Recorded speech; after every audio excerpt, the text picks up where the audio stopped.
Okay, hi year 10, so this is part 2 then of episode 5 and we're looking again at competition, but this time competition in plants.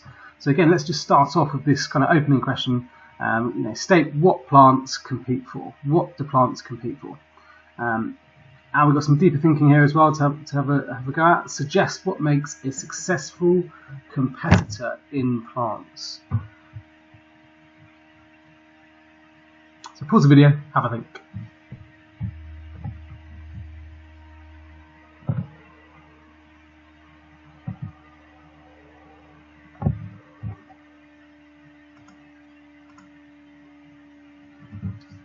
Again, here we've got our learning outcomes keywords for competition in plants. Suggest the problems caused by plants that can easily outcompete others. Describe the methods plants use to outcompete others or avoid competition, and list resources that plants compete for.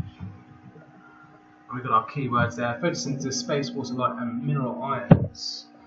If you want to have a look at the specification link, you can pause the video now and have a look at the specification link as well.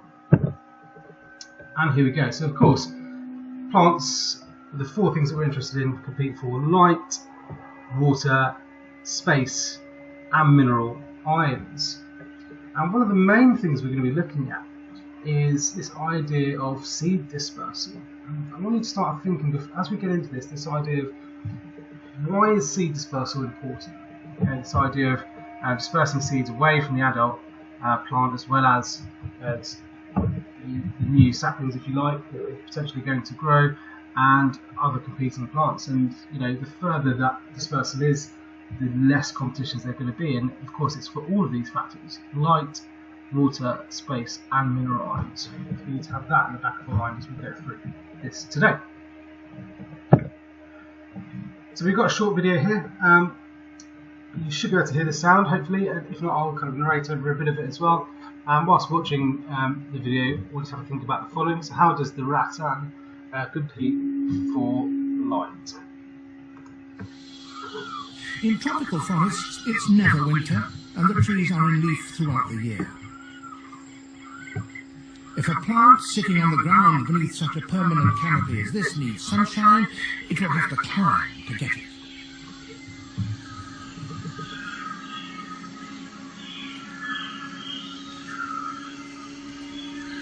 These youngsters search for some kind of ladder by lashing around with their whip-like tendrils.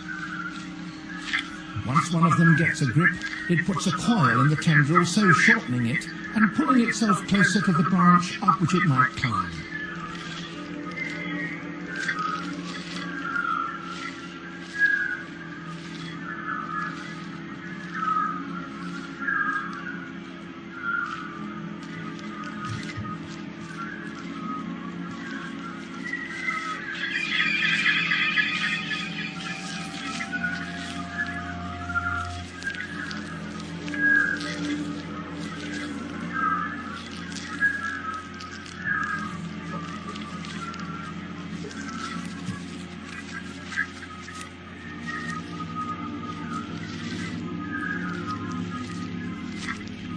Other plants ascend by twining their main stem around their support.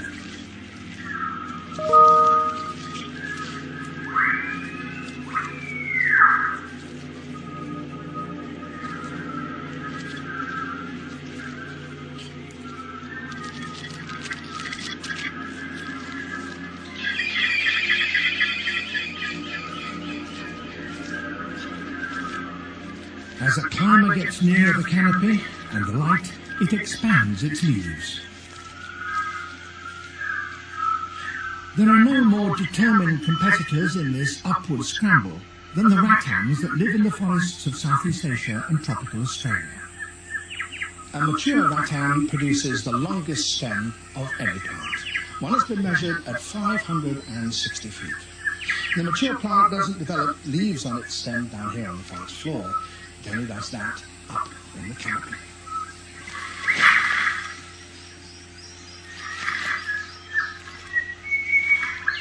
This luxuriant growth, basking in the full sunshine 200 feet above the ground, is the crown of the rattan, and it makes the plant's character quite plain. It's a kind of palm, The tendrils with which it climbs are so thin they are easily overlooked. But snag one of these on your arm and it will rip your clothes and your flesh. The tendrils are rigid enough to reach up and hook onto the branches of established trees. They then hold the stouter, heavier main stem in position while it grows upwards from the fearsomely protected bud at its tip. So it is almost like spikes on what we call tendrils on the main stem. This really rigid main stem that allows the plant to grow high above the canopy in order to get the light that it needs for those leaves. It's a really interesting adaptation there. So let's think more about why plants compete. Okay, so just like animals, plants are in competition with both other species, other species of plants, interspecific competition, and their own species, intraspecific competition. And seed dispersal is the movement of or transport of seeds away from the parent plant. If the seed lands nearby to the parent plant, it will be in direct competition for resources, as we mentioned before, for all four of those resources. So, can we think of some ways that some successful adaptations, some examples of successful seed dispersal? Can you think of any? Okay, so just pause the video. Can you think of any specific examples of some really, really good methods or ways of dispersing seeds to reduce that competition? Pause the video, have a think. Okay, to have a look at that, we're going to look at the stem bite for this. So 3 ways seeds have been adapted for dispersal. For the stem bite, I like to spend a little time thinking about seeds. In particular, I like to think about how seeds get everywhere. I mean, just look at this mess of seeds. Of course, getting seeds everywhere is exactly what trees are trying to do. I mean, imagine if the tree just dropped a couple seeds straight down every year. I mean, the new tree wouldn't have any chance of survival. Instead, plants develop these sophisticated ways of distributing their seeds over great distances. I want to show you just a couple of my favorite methods for seed dispersal. So you can see the little brown dots on the end here are the seeds, and each one's attached to like this little parachute. When the wind blows, or the lawnmower goes by, or a little kid picks us up and blows on it, the seeds fly through the air and land on the grass, and a new dandelion can grow. It's so awesome. Another one of my favorite methods for seed dispersal are these awesome helicopter seeds that come out of my maple trees. We call them helicopter seeds because when they fall through the air, they twirl like a helicopter blade. Here, check it out. That is awesome. Even real helicopter blades don't spin like that while they're falling. Oh! I think this is an outdoor toy. Oh, down. Oh dear. People have been designing and refining helicopter blades for a few decades. But trees have been refining the design of their seed helicopter blades for thousands and thousands, millions of years. That's like the magic of natural selection, right? Is it reinforces new designs that are particularly effective. So riding on the air might get you 10, 15, maybe 25 feet away from the tree. But if you really want your seed to go far, you want to go for a real ride. All the fruit we eat has seeds inside of it. If you wanted your seeds to go far, why not surround it with yummy deliciousness? That way, if an animal eats the yummy stuff, they might also swallow one of these seeds. Who knows how far the animal might travel? If it's a bird, they might travel several miles. If it's a baby, they might not travel quite so far. But the point is that the seed will eventually get deposited.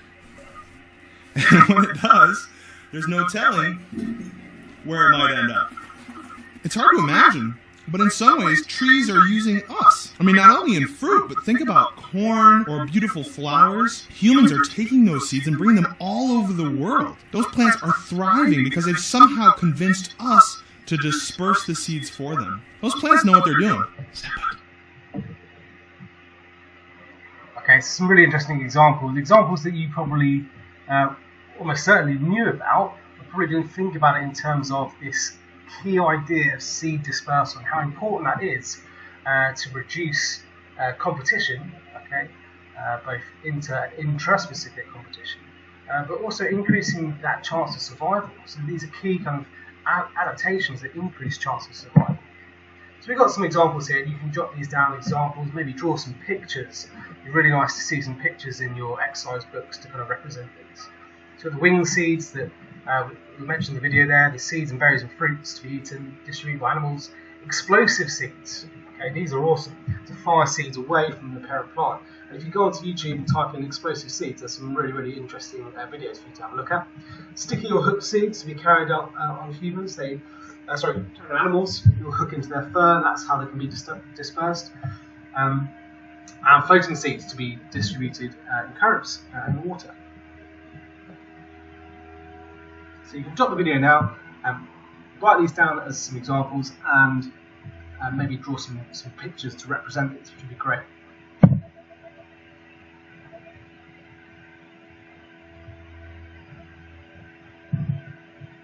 Okay, so we're now into some questions and some tasks.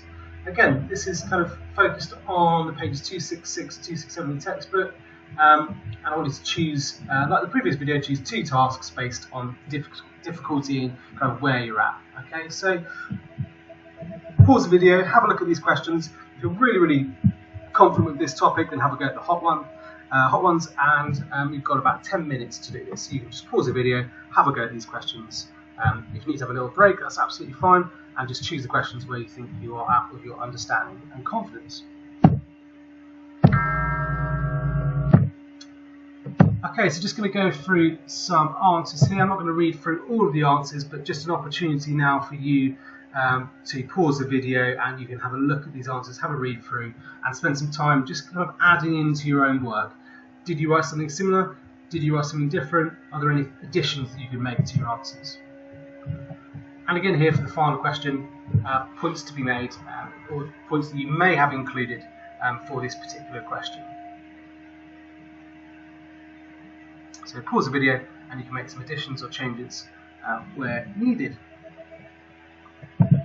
Okay, final little preliminary then, just a little match-up activity, having had a go at those questions.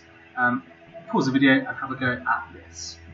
Match the plant feature to what it helps it to compete for.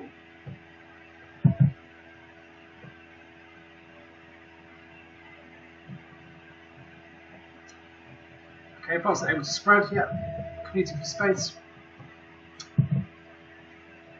Weeds growing tall, very fast, competing for light. We're going to learn more about how plants grow towards the light, for example, when we look at phototropism. Large flowers to attract pollinators. Blackberries and fruits, of course, for spreading seeds and seed dispersal. Long, extensive root systems for competing for water. Okay, so there we have it. If you, like I said, if you had a go at the more difficult, the slightly easier questions, you want to have a go at now the more difficult ones, you can go back through the video, have a look at those answers, and do the more challenging ones if you haven't done so already. Okay, so that's the second and final part 2 of episode 5 then. Don't forget to hit the like button and subscribe. Remember, I'll be on Teams for any questions should you need them. Alright, well done.